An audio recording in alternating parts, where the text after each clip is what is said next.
Trump tem que ter cuidado, tem que ter cuidado com essa ideia de que tudo isso do Trump é produto de um louco varrido solto na praça.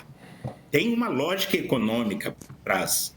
Ele tem uma sinalização, uma chantagem em relação ao ataque ao dólar como padrão monetário internacional, com essa articulação dos BRICS. Tem a questão de ocupação de espaços e o fim da globalização. Tem a questão fiscal, porque as tarifas dele estão gerando para o Tesouro americano recursos importantes para compensar minimamente a isenção que ele deu aos milionários lá, e que foi um pacote aprovado por rala maioria no Congresso americano e que está produzindo efeitos. É estimado uma perda de receita de 3 trilhões de dólares em 10 anos. Então, os impostos de importação com essas tarifas já geraram cerca de 50 a 60 bilhões, que ajuda a não desequilibrar tanto essa conta.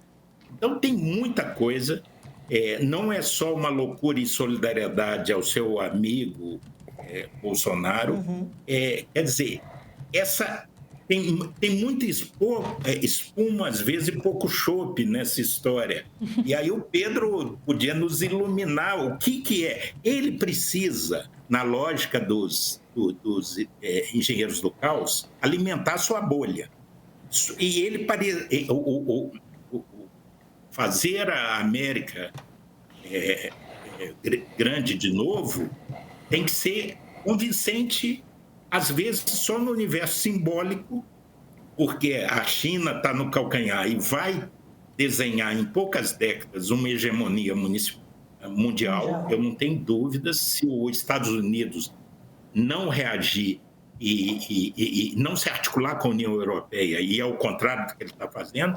Então, tem que diferenciar muito esse espalhafato político, ideológico e retórico dos interesses econômicos, até interesses que estão sendo investigados agora. Houve uma denúncia de que tem gente ganhando dinheiro com essas especulações. Se você tem a informação privilegiada de que ele vai operar algum fato danoso no dia seguinte para qualquer país, para o Brasil, para a União Europeia, para o México e tal, você pode ganhar em um dia milhões e milhões de dólares. E parece, quem viu o filme sobre a juventude do Trump, O Aprendiz, vai ver que já está lá na genética dele e na sua cultura o gosto pelos pequenos e grandes negócios. Tem uma expressão que os americanos estão cultivando e que o Trump, sempre que perguntam para ele sobre ele, demonstra um ódio profundo, que é taco. E eu não estou me referindo ao estupendo pastelzinho aberto mexicano. Trump always chickens out, né? Quer dizer, o Trump sempre se comporta como uma galinha. Essa seria a tradução literal, ao pé da letra. Mas você deveria sempre dar para trás, né?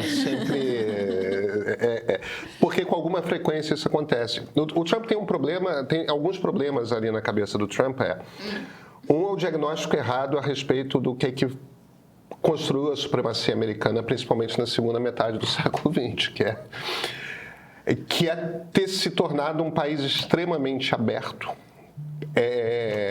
e interessante para gente inteligente migrar para lá. O fato de que você tinha um país que tinha uma imensa mobilidade social e para o qual era muito fácil migrar, fez coisas como o Vale do Silício. O Satya Nadella, que é o CEO da Microsoft indiano, o CEO da IBM indiano, o CEO do Google indiano, Elon Musk sul-africano, Peter Thiel, que é um dos principais investidores do Vale do Silício alemão. Eu morei 3 anos no Vale do Silício em 2 momentos diferentes. A quantidade de tom diferente de cor de pele e a quantidade de sotaque diferente que você encontra em cada esquina é um troço. O que faz o Vale do Silício não é americano. Ou melhor, o que faz do Vale do Silício o Vale do Silício é americano, que é essa abertura à diferença, essa abertura à diversidade. E isso inclui uma quantidade abissal de estrangeiros. E o Trump não percebe isso. Ele não entende que o desenvolvimento tecnológico e científico americano está intimamente ligado ao fato não de que você produza os melhores cérebros dentro dos Estados Unidos, mas que você construa um país que seja muito atraente para os melhores cérebros e para todo mundo que estiver disposto a trabalhar duro. Porque a promessa do sonho americano é: vem para cá que se você trabalhar muito duro, você vai se dar muito bem na vida, porque não importa onde você nasceu, não importa o CEP, não importa... Que é o grande drama aqui do Brasil, né, Marcos? Aqui no Brasil, a gente vive num país em que importa o CEP que você nasceu. Quem são seus pais, a estrutura que você tem quando pequena. A Débora conhece isso profundamente, né? O lugar em que você nasce, a família em que você nasce, a cor da sua pele, todas essas coisas, até a sua sexualidade, faz parte do jogo de o que vai te ajudar a crescer ou não no Brasil. Os Estados Unidos não era assim. O Trump não entende isso. E uma quantidade grande de pessoas perto do Trump não conseguem perceber isso. Eles não entendem o que os Estados Unidos é. Eles são iliberais, né? E os Estados Unidos é, por natureza, um país liberal. Agora, além disso, existe uma tensão imensa na base do Trump, dos grupos que o elegeram. No momento, a turma MAGA, que é aquele núcleo duro, a única preocupação dessa turma, os debates em tudo quanto é podcast e tudo mais, é o caso Jeffrey Epstein, que é o bilionário pedófilo que o FBI não está liberando os documentos que tem. O Trump tinha prometido que ia liberar esses documentos. E a teoria que circula é que, na verdade... o Trump não quer liberar esses documentos porque ele teria sido um dos beneficiados por meninas menores de idade. Teria envolvimento. Isso, exatamente. O Michael Wolff, que é um estupindo jornalista americano e que tem um livro pronto sobre o Jeffrey Epstein, depois de ter feito muitas entrevistas com o próprio Epstein, diz que não é isso. Que, na verdade, o Epstein achava que o Trump tinha sido justamente o cara que denunciou o Epstein porque eles estavam numa disputa imobiliária, aí o Trump quis ferrar o Epstein e denunciou a história das meninas menores de idade. Mas o problema é que muita gente está lá e muita gente próxima do Trump. E o Trump é um presidente que preside para os bilionários, como você estava falando, né, Marcos? Então tem esse conflito na base MAGA. Tem o conflito no Vale do Silício. O Vale do Silício está muito infeliz com o Trump também por conta... Elon Musk voltou, tudo mais, né? Aí você tem um outro problema que é a insatisfação da população. A gente estava conversando esses dias sobre a pesquisa YouGov da CBS que saiu há pouco e a quantidade de perguntas que a pesquisa faz, que dá 70% dos americanos estão infelizes com isso, com aquilo outro, etc. O estilo do Trump é inventar confusão em uma ou duas confusões por dia, e ele vai seguir fazendo isso. Então, a Débora está certa. É imprevisível se as tarifas vão ser essas mesmas, se vão ser mais draconianas, se por acaso, além dos ministros do Supremo e Procurador-Geral da República, vai estar mais gente com visto cassado, ou se ele vai esquecer do Brasil. Ele pode perfeitamente, de repente, esquecer do Brasil. Como prever Donald Trump? Ele não é um cara...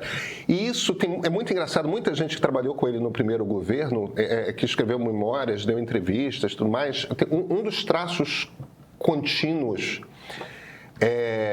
de depoimentos sobre o Donald Trump ele não consegue manter o foco numa conversa. Ele se distrai muito rápido, ele não tem atenção. E isso é um drama principalmente pelo seguinte: o momento mais importante, quando se estuda a presidência americana e a rotina dos presidentes, o momento mais importante do dia para qualquer presidente dos Estados Unidos, desde Franklin Delano Roosevelt, é o momento do briefing das agências de inteligência, que chega um cara cujo trabalho é levar para o presidente um compilado daquilo que reuniram todas as agências de inteligência e que eles consideram que é aquilo que o presidente precisa ler e estar informado para começar aquele dia. Cada presidente tem um estilo. O Bill Clinton gostava de uma fonte de um determinado tamanho, tudo mais. O George W. e o Clinton gostava de material de leitura. Barack Obama gostava que viesse num iPad, num formato que ele pudesse ficar circulando e com títulos claros. George W. Bush não gostava de ler muito, então ele gostava das coisas em bullet points. Então eles adaptam, não importa como que o presidente quer receber, eles adaptam o negócio. O Trump não lê. Ele quer que falem para ele e ele já se distrai e vai... Então o Trump sequer faz a leitura, isso é o que dizem os assessores dele do primeiro mandato, ele sequer faz a leitura daquelas informações que o Estado americano considera que o presidente precisa ter todo dia de manhã. Donald Trump é um problema, é uma questão. O problema dos Estados Unidos é um problema para o mundo. Mas eu não queria deixar... A Débora não respondeu, não sei se... Me tira aqui, Beca, me tira do ar e bota a Débora no meu lugar aqui da imagem. Não, bota o Marcos e a Débora, porque eram eles que estavam conversando.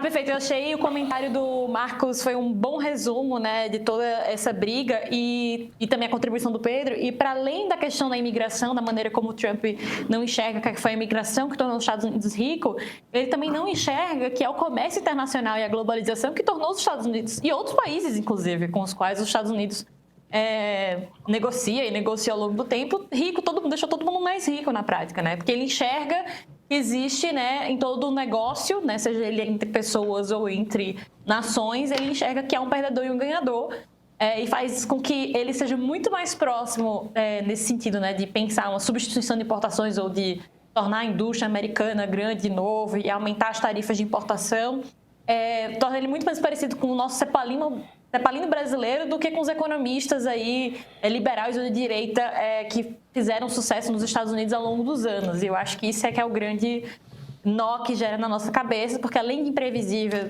além dele ter essa dificuldade com prestar atenção nas coisas e manter o foco, tem todo esse novo paradigma da maneira como ele enxerga a relação dos Estados Unidos com o resto do mundo, para além da política, também na questão econômica, e pode acabar gerando danos, né? Apesar desse aumento de arrecadação, pode pressionar a inflação. Todo mundo falando que a carne nos Estados Unidos está super cara, o suco de laranja lá está caro também, o café da manhã deles está ficando bem difícil, vai ficar bem difícil se essas tarifas permanecerem.